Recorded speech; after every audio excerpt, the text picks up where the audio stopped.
Good morning to all of you. First of all, I want to introduce myself. Myself Ankit Acharya, working as an assistant professor in Hasmukh Goswami College of Engineering. And today my content is GTU question paper solution of the subject of vector calculus and linear algebra of September 2009. So let's see.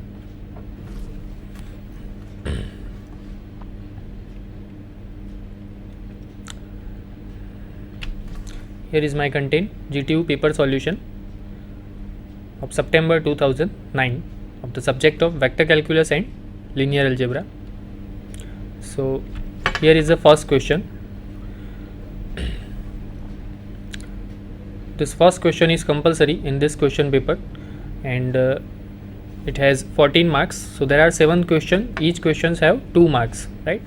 So question 1a, find two vectors in R2 with Euclidean norm 1 was Euclidean inner product with 3 minus 1 is 0. So let's starting with, let AB belongs to R2, right? Let AB belongs to R2. Now we want to find such vectors such that Euclidean norm is 1 and whose inner product, Euclidean inner product with 3 minus 1 is 0. Okay. So this AB belongs to R2. Norm AB. Now because of Euclidean norm 1 of this vector, so norm AB is equal to 1, and we know that in Euclidean inner product, how we define norm? Norm of AB can be defined as under root A square plus B square, right? So under root A square plus B square is 1. That means A square plus B square is equal to 1, right? So this is our first equation.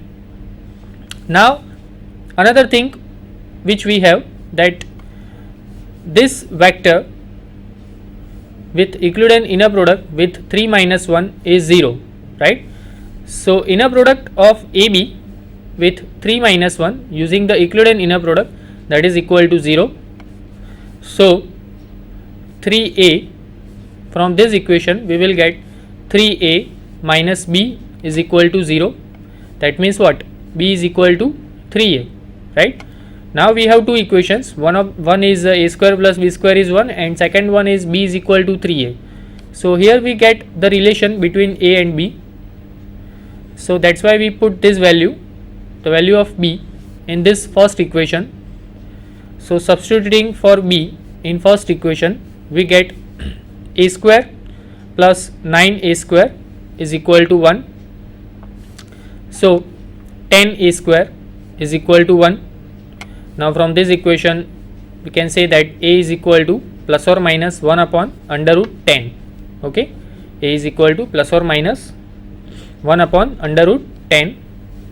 Now b is equal to 3a, right? You can see b is equal to 3a. So that's why b is equal to plus or minus 3 upon root 10. Okay, b is equal to plus or minus 3 upon root 10. Right? So that's why here we get two vectors. One is 1 by root 10, 3 by root 10, and another is minus 1 by root 10, minus 3 by root 10. So we get two vectors of R2 whose norm is 1 and inner product with 3 minus 1 using Euclidean inner product is 0. Okay. So here is the complete the solution of this question. Next question.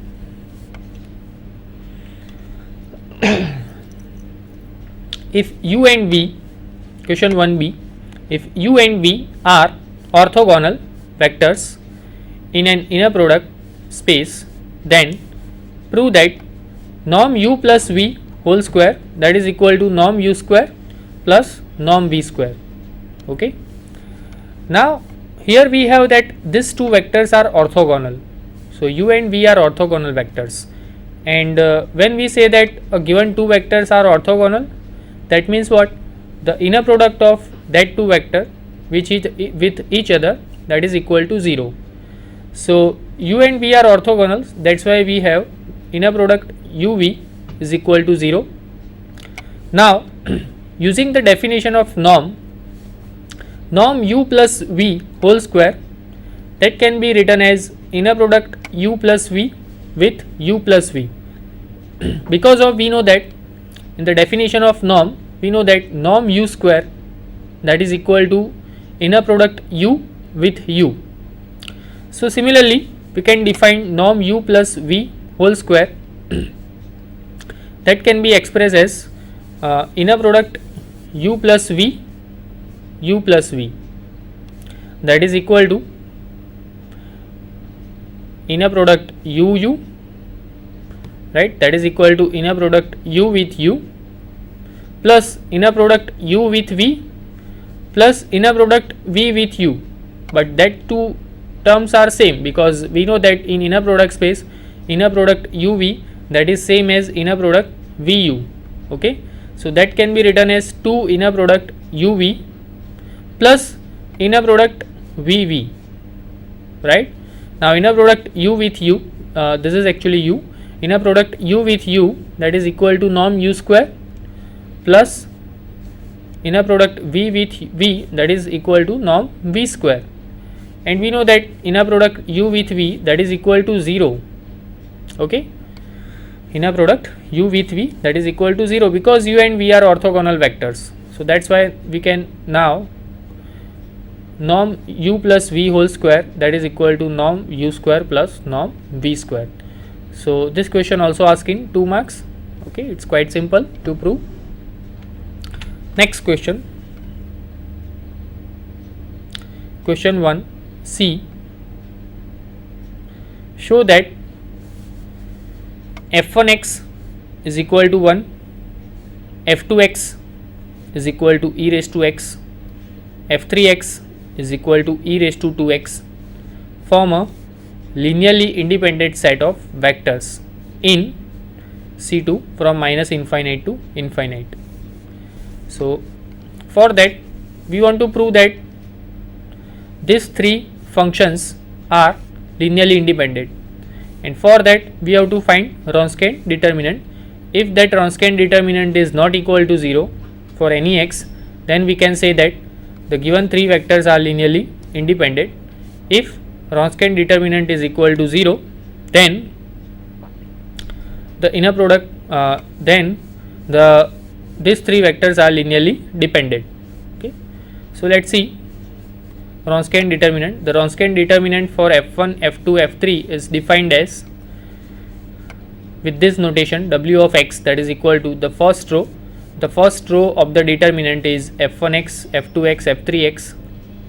The second row is the first derivative of the given three functions, that means f1 dash x, f2 dash x plus f3 dash x. And the third row is second derivative of the given three functions, that is f1 double dash, f2 double dash, f3 double dash. So that is equal to the first row is 1 e raised to x, e raised to 2x.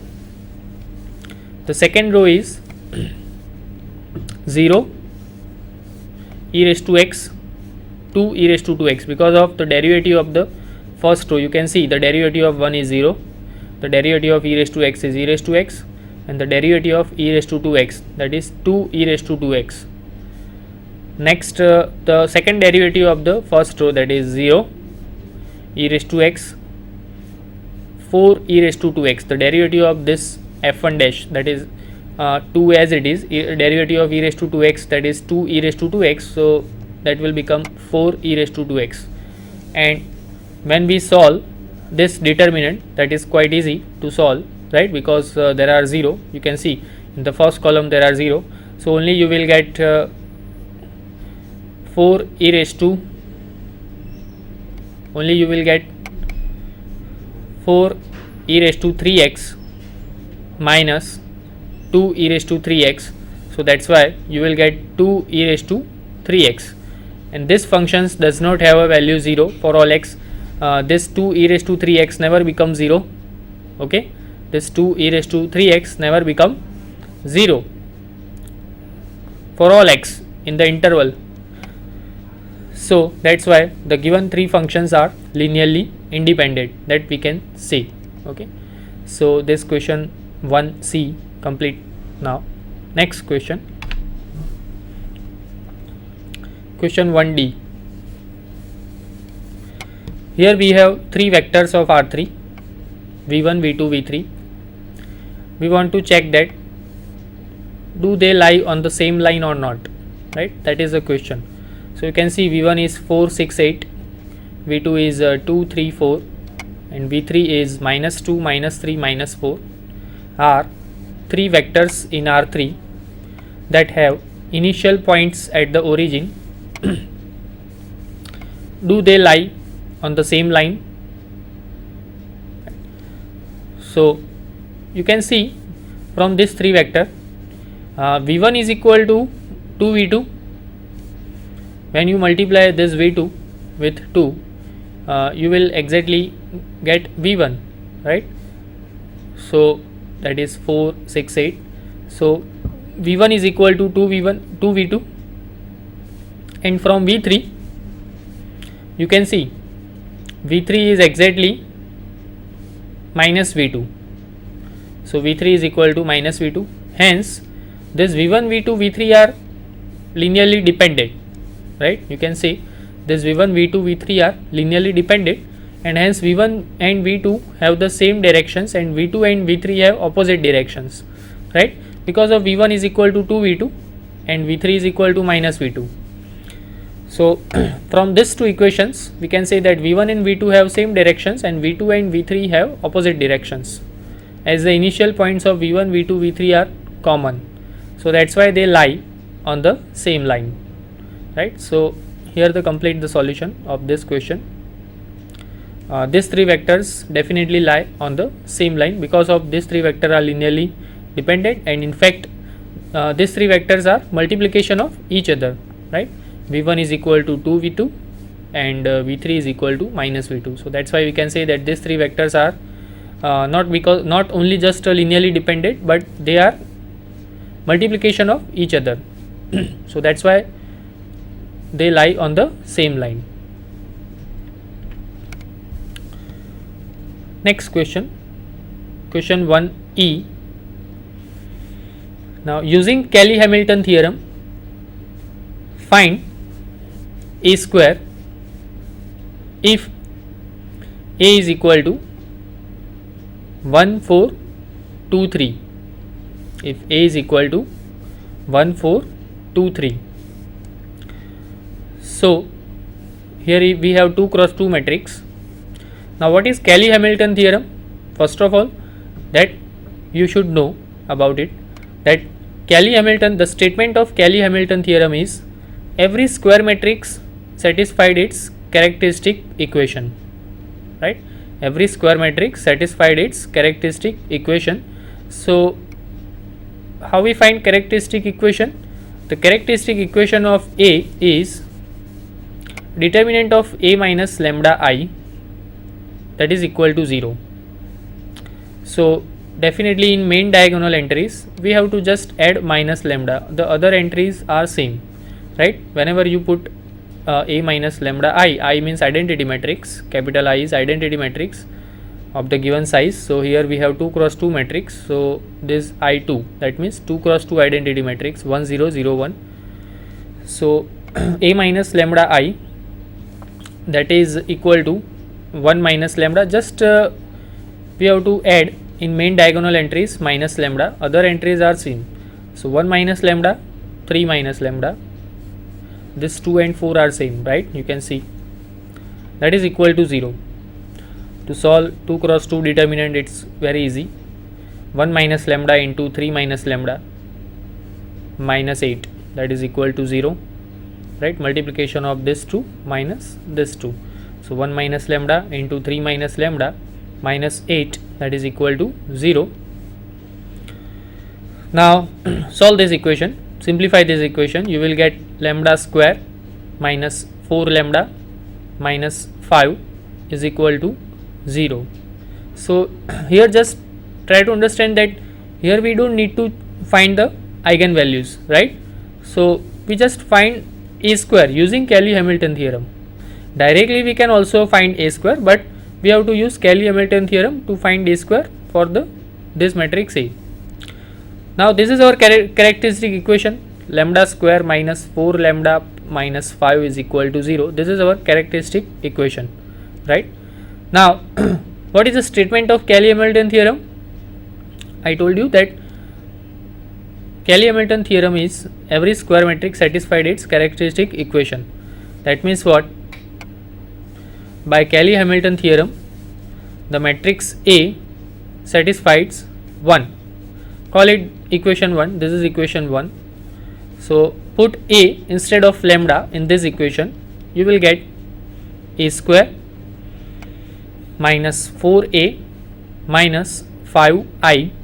I means identity matrix, that is equal to 0. So take subject as a square. So A square is equal to 4A plus 5I, right? A square is equal to 4A plus 5I, that is equal to 4A. What is our A? 1 4 2 3. So put the value 1 4 2 3 plus 5 into I means identity matrix. So 1 0 0 1. Okay, so multiply this 4 with this matrix, so you will get 4 into 1 4, 4 into 4 16, 4 into 2 8 and 4 into 3 12, plus multiply this 5 with this identity matrix, you will get 5 0 0 5, and addition of this two matrix, you can see 4 plus 5, that is 9, 16 plus 0 16, 8 plus 0 8 and 12 plus 5, that is 17. So this is our A square, and we find this A square using the Cayley-Hamilton theorem. Okay. Express the matrix A as the sum of the symmetric and skew symmetric matrix, where A is equal to 4 2 minus 3, 1 3 minus 6,